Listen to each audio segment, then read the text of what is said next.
That the people that Ocasio-Cortez and Senator Cruz are going to ask to vote on this are the people who are looking ahead to their K Street payday, which is a retirement package. Alexandria Ocasio-Cortez and Ted Cruz appear to be uniting forces to fight corruption.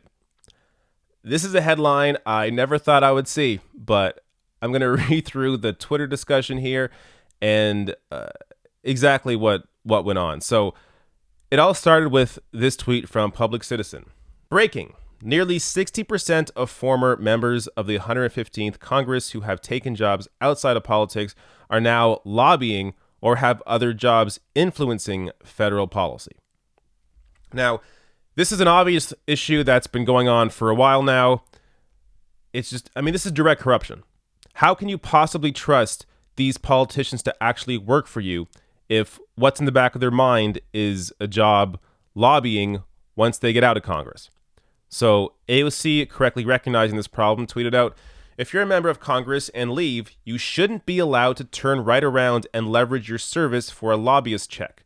I don't think it should be legal at all to become a corporate lobbyist if you've served in Congress. At minimum, there should be a long wait period."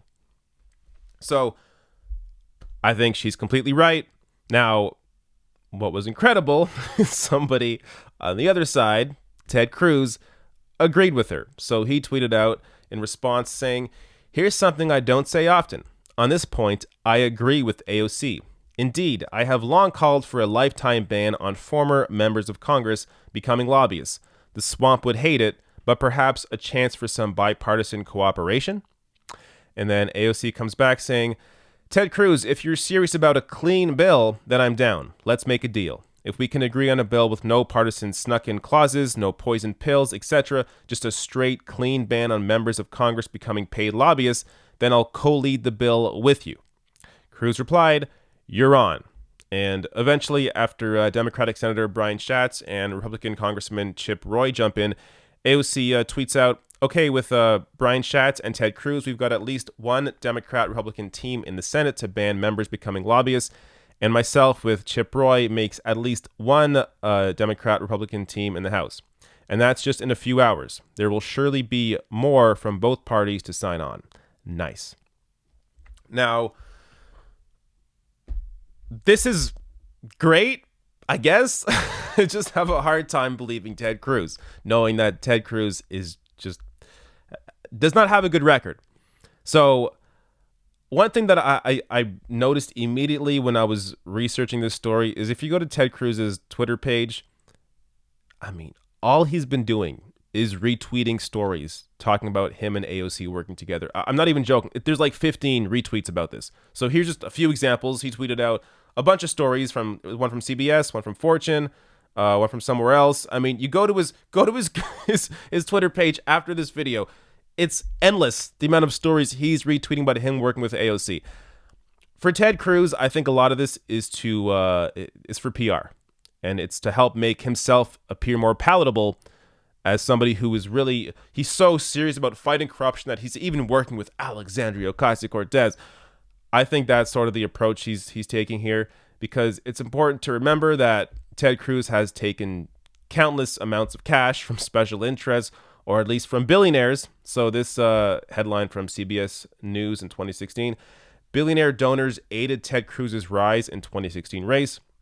The long-believing benefactors are New York hedge fund billionaire Robert Mercer, Texas natural gas billionaires Ferris and Dan Wilkes, and private equity partner Toby Neugebauer." I have no idea how to say the name. They honed their plan to help Cruz before he began his steady rise in polls, even before he announced his presidential bid in March.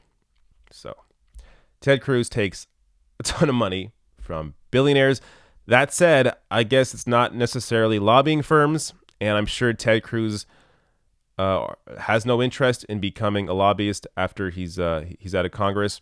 But maybe he does, and he knows that there is just absolutely no chance of this passing because all these members of Congress want a lobbyist job after they're out. So here's MSNBC talking about the giant hill that these two will have to climb to get this passed. The people that Ocasio-Cortez and Senator Cruz are going to ask to vote on this are the people who are looking ahead to their K Street payday, which is a retirement package.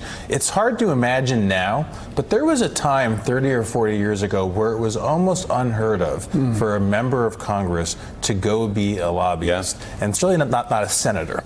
And now it has become so routine, I can't think off the top of my head of a retiring lawmaker who has not gone to work for a lobby shop or a quasi lobby shop. It's become the life cycle for Congress, and so they're highlighting an important problem, I think.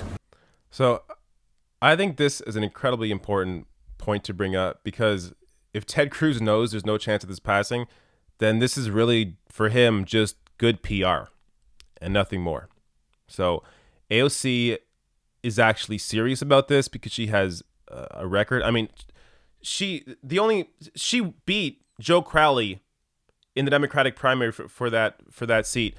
She was outspent, I think, 10-1. She raised money only from individual donors and the Justice Democrats, which also is only from individual donors. She had none of these private fundraisers, no corporate lobbyists, no corporate interest, nothing. Just individual donors is why, and grassroots support and volunteers is why she was able to beat Joe Crowley and eventually go on to win her seat. So Ted Cruz, on the other hand, as I showed you, just one example, he has a history of taking these big dollars. So I don't know how serious he is about this, but that said, this is kind of a crazy story.